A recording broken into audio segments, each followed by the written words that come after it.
Wrapping up about a half an hour ceremony, Pope Benedict XVI officially welcomed here on the south lawn of the White House, part of his 5-day visit to the United States, partly here in Washington and also in New York City. We've opened up our phone lines for your reaction, your comments on the Pope's visit, and the numbers are 202-585-3885 if you're calling from the Eastern and Central time zones.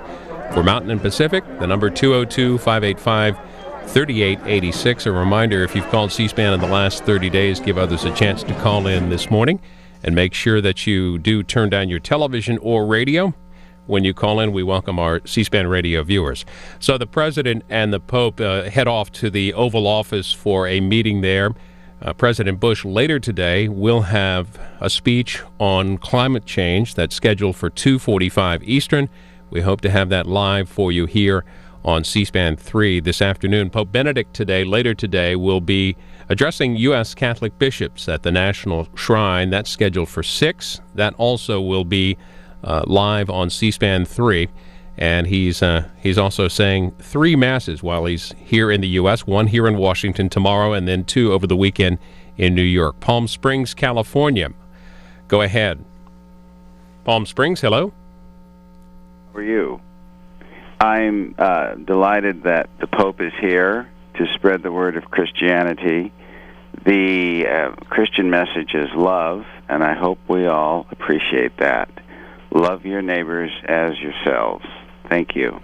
A look here at some of the event earlier, just a short while ago, with the President and Pope Benedict. Warminster, Pennsylvania. Go ahead. Comments on Pope Benedict's visit. What a blessing we have in the United States to have someone like Pope Benedict who has no agenda whatsoever except to bring peace and a message of truth. And I'm just so thrilled that C-SPAN has aired this beautiful program, and I hope and pray that God blesses America. You'll have a chance to see it later in our program schedule as well. Also available at cspan.org. You can watch it there. Next up is Palm Springs, California. Good morning. Palm Springs, you're on the air. I think we've lost Palm Springs. The Washington Times reporting on the Pope's arrival. The headline in the Washington Times this morning, Pope ashamed of sex scandal. Pope Benedict XVI, the article said, commanded the American stage for the first time yesterday, welcomed by thunderous cheers and a rare presidential airport greeting, declaring, quote, that he was deeply ashamed by the sex abuse scandal that rocked the church. The pontiff vowed to do all he can to ensure that priests never harm children again. That's from the Washington Times this morning, reporting on the Pope's arrival yesterday at Andrews Air Force Base. Next up, High Point, North Carolina. Good morning. Good morning. My name is John Hill, and I feel that we are in America, we are truly blessed to have the Pope visit us. And it's been a long time since I recall a Pope visiting us here. Palm Springs, California. Palm Springs, you're on the air. Go ahead. I'm sorry.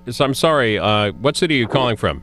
Washington, D.C. You're on the air. I'm sitting in the hotel. I saw the motorcade go by, and then I put on my TV to watch it at the White House, and I was very proud of our president, greeting him with such respect because he is a very great leader, and I was moved to tears by the messages that were given by both the President and the Pope. And I think it will bring us all to prayer and to honor the least fortunate in our society. And it all begins with me and with you. Today's tribute also included a happy birthday, a couple of them, to Pope Benedict XVI, one from the opera singer Kathleen Battle. We're taking your phone calls and comments on the Pope's visit. Numbers are 202-585-3885. For those of you in the Eastern and Central time zones, 202-585-3886.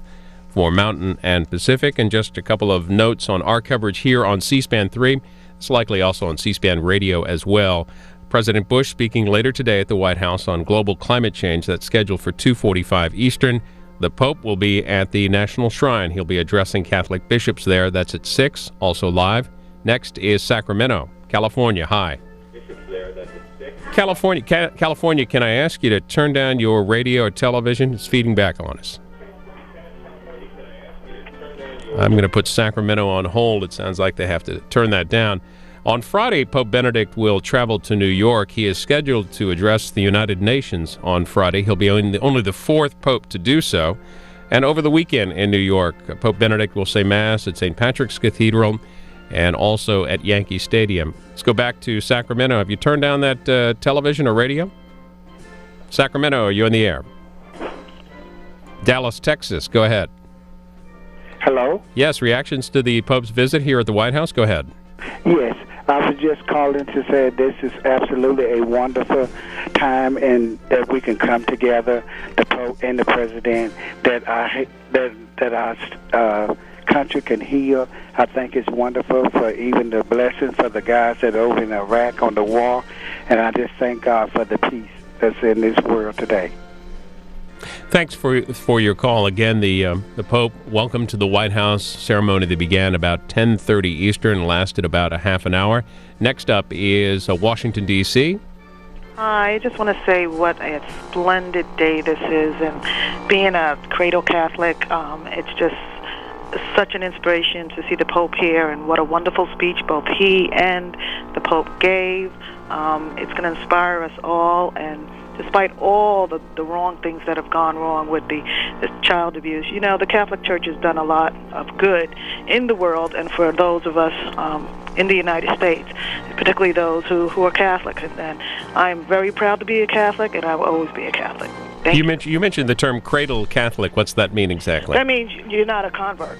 I see. You're born, you know, because as Catholics, we are baptized as babies, you know, within a month or 2 months of being born. We're automatically baptized. We go through the sacraments. Are you old enough to remember the Pope John Paul II's visit here? Yes, I was. Thanks, Washington. Washington also calling in. Go ahead.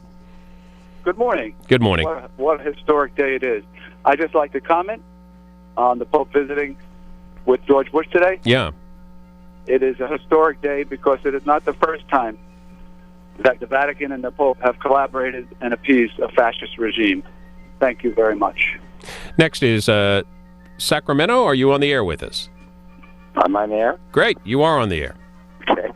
Yes, I'm from Sacramento. I guess it's pleasant to have the pontiff here, but in the Constitution with separation of church and state, it's a puzzlement to me why our cost in New York and D.C. and all the protection, why he is given special position as a religious person, and yet I don't see that same honor given to any of our leaders here in the United States or other parts of the world, religious leaders, but we always cater to the Pope. Why is the Catholic position or the Pope's position special in the religious? Why is he treated that way? Do you think the Pope is treated the same in terms of as a world leader? Do you think he's treated the same when he visits other countries, whether in South America or in Europe, Africa?